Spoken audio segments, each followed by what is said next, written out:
اعوذ باللہ من الشیطان الرجیم بسم اللہ الرحمن الرحیم۔ معلوماتی سلسلہ کے اندر آج ہم ایک نئے موضوع کے ساتھ آپ کی خدمت میں حاضر ہیں۔ آج کی ہماری گفتگو کا موضوع ہے شب برات کیسے گزاریں۔ شعبان المعظم کا ماہ مکرم اپنے دامن کے اندر رحمتیں برکتیں لیے ہوئے ہم پر سایہ فگن ہے۔ اللہ کریم کا خاص کرم ہے کہ جس مالک نے زندگی میں ایک مرتبہ پھر ہمیں ماہ شعبان المعظم کی یہ بابرکت گھڑیاں اور ساعتیں نصیب فرمائی ہیں۔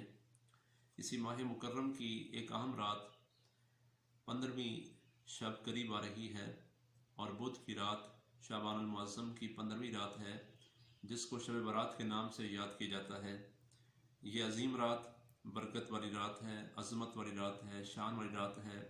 جہنم سے آزاد اور بری ہونے کی رات ہے۔ اس رات کو ہم نے کیا کرنا ہے اور کیا نہیں کرنا، حضور نبی کریم صلی اللہ علیہ وسلم کا فرمان ہے۔ سنن ابن ماجہ کے اندر آقا کریم صلی اللہ علیہ وسلم نے فرمایا کہ جب شعبان المعظم کی 15ویں شب آئے تو اس رات کو قیام کرو اور دن کو روزہ رکھو، کیونکہ یہ وہ رات ہے کہ جس میں اللہ کریم آسمان دنیا پر غروب آفتاب کے ساتھ ہی اپنی شان کے مطابق نازل ہوتا ہے اور اللہ کی بارگاہ سے یہ اعلان ہوتا ہے کوئی مجھ سے بخشش مانگنے والا کہ میں اس کے گناہوں کو معاف کر دوں، ہے کوئی مجھ سے رزق کا سوال کرنے والا کہ میں اس کو رزق کی فراخی عطا کر دوں، ہے کوئی مصیبت زدہ جو کوئی مجھ سے مصیبت کا چھٹکارا مانگنے والا کہ میں اس کو عافیت دے دوں۔ اور یہ سلسلہ طلوع فجر تک جاری اور ساری رہتا ہے۔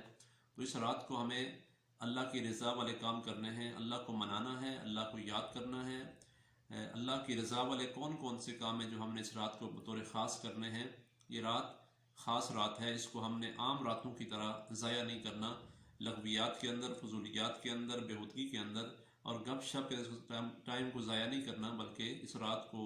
ایک خاص رات سمجھتے ہوئے اللہ کی رضا کے اندر گزارنے کی ہم نے کوشش کرنی ہے۔ اس رات کو ہم نے ایک کام یہ کرنا ہے کہ تلاوت قرآن کا معمول بنانا ہے۔ رات کو تلاوت کی جائے، کیونکہ مساجد کے اندر اگر نہیں آ سکتے تو گھروں کے اندر ہی تلاوت قرآن کا معمول بنایا جائے۔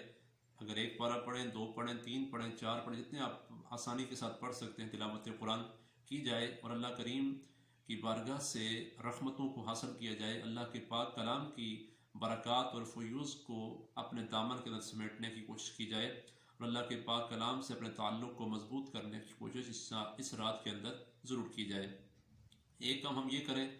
کہ درود پاک حضور نبی کریم صلی اللہ علیہ وسلم کی ذات والا صفات پر کثرت کے ساتھ پڑھیں۔ درود پاک قرب مصطفیٰ کا ذریعہ ہے، درود پاک اللہ کی رضا اور خوشنودی کے حصول کا ذریعہ ہے، اور درود پاک جو پڑھتا ہے اللہ کریم درود پاک کی برکت سے اس کے دنیا اور آخرت کے تمام بگڑے ہوئے کام سنوار دیتا ہے۔ تو ایک درود پاک ہم نے پڑھنا ہے اور اس کے ساتھ ساتھ ہم نے اس شب کو دعا اور استغفار کا اہتمام کرنا ہے۔ ویسے اس وقت پوری دنیا کے اندر جو کرونا وائرس پوری دنیا اس کی زد میں ہے، اس کے لپیٹ میں ہے، تو اس وقت کے اندر ضرورت اس امر کی ہے کہ زیادہ سے زیادہ اللہ کو یاد کیا جائے اور دعا کی جائے، رب کی بارگاہ میں استغفار کیا جائے، اپنے لیے، اپنے بھائیوں کے لیے، رشتہ داروں کے لیے، عزیزوں کے لیے اور پوری امت مسلمہ کے لیے بالخصوص اس موقع پر استغفار اور دعا کی جائے کہ مالک اس وبائی مرض سے سب کو نجات نصیب فرمائے، اللہ کریم اس مشکل سے ہم سب کو محفوظ فرمائے، اور جو لوگ اس مرض کے اندر مبتلا ہو چکے ہیں، ملک کے اندر ہیں، بیرون ملک ہیں، اللہ تعالیٰ ان تمام کو شفائے کاملہ عاجلہ مستمرہ شافع اور نافع عطا فرمائے۔ اس لیے یہ دعا کی رات ہے، استغفار کی رات ہے، کثرت سے رب کی بارگاہ سے مانگا جائے۔ اور حدیث مبارکہ میں آتا ہے حضور نبی کریم صلی اللہ علیہ وسلم نے فرمایا کہ 5 راتیں جن میں اللہ کریم دعا رد نہیں فرماتا، ان میں سے ایک رات یہ شب برات ہے جو شعبان المعظم کی 15ویں رات ہے۔ حضور نے فرمایا کہ اس رات اللہ کی بارگاہ سے جو مانگا جائے اللہ کریم عطا فرماتا ہے، جو سوال کی جائے اللہ کریم پورا کرتا ہے، جو دعا رب کی بارگاہ کے اندر مانگی جائے اللہ کریم اس دعا کو قبول فرماتا ہے۔ تو یہ دعا کی قبولیت کی رات ہے، اس لیے اللہ کی بارگاہ سے زیادہ کثرت کے ساتھ دعا کی جائے اور مانگا جائے اور استغفار کی جائے اور اپنے گناہوں کی معافی مانگی جائے، اللہ کی بارگاہ میں توبہ اور استغفار کیا جائے، رجوع اللہ کی کوشش کی جائے۔ اور اس رات ایک خاص کام ہم نے یہ کرنا ہے کہ قبرستان میں جانا،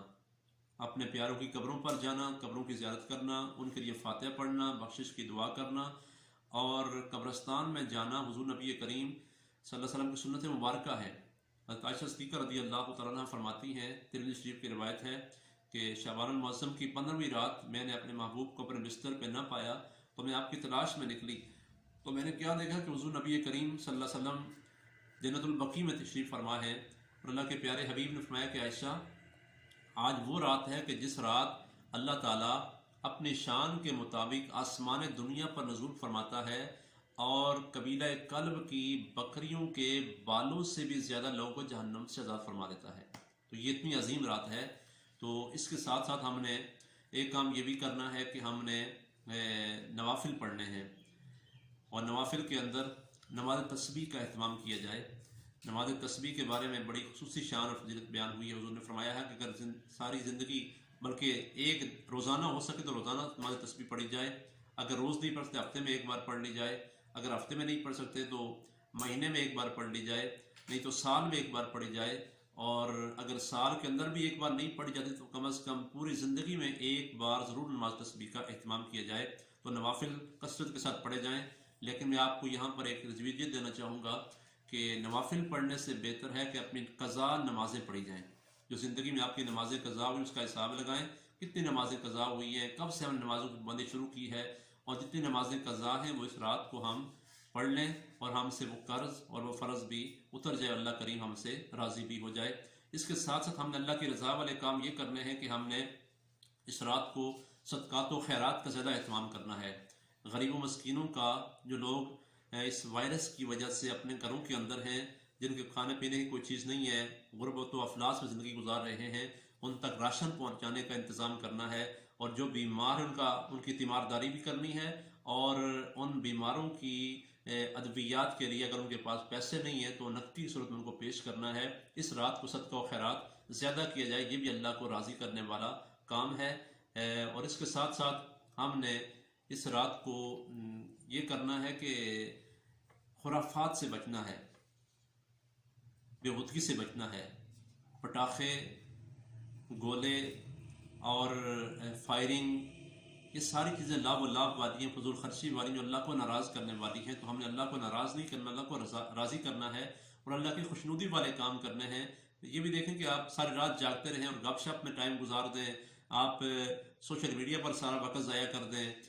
اور کہیں کہ ہم تو ساری رات جاگے ہیں۔ تو جاگنا مقصود نہیں ہے، جاگ کر اللہ کو راضی کرنا مقصود ہے، اللہ کی خوشنودی حاصل کرنا مقصود ہے۔ نماز پڑھنا، ذکر و اذکار کرنا، تلاوت قرآن کرنا، درود پاک پڑھنا، اچھے اچھے اعمال کرنا، یہ کام ہے اس رات کو جا کر اللہ کو راضی کرنے والے۔ تو ہم نے صرف جاگنا نہیں ہے بلکہ جا کر اللہ کو منانا ہے، اللہ کو یاد کرنا ہے، اللہ سے کچھ لینا ہے، اور اپنے مراد رب کی بارگاہ اندر پیش کرنی ہے۔ المختصر، یہ رات بڑی عام ہے جس کو ہم نے ضائع نہیں کرنا، اس رات کو اللہ کی رضا کے اندر گزارنا ہے۔ اللہ تعالیٰ کی بارگاہ میں دعا ہے کہ مالک ہم سب کو اس رات کو صحیح معنوں میں اپنی یاد میں گزارنے کی توفیق نصیب فرمائے، اور مالک اس رات کو اپنی زندگی کے اندر تبدیلی کا ذریعہ بنائے۔ وما علینا الا البلاغ المبین۔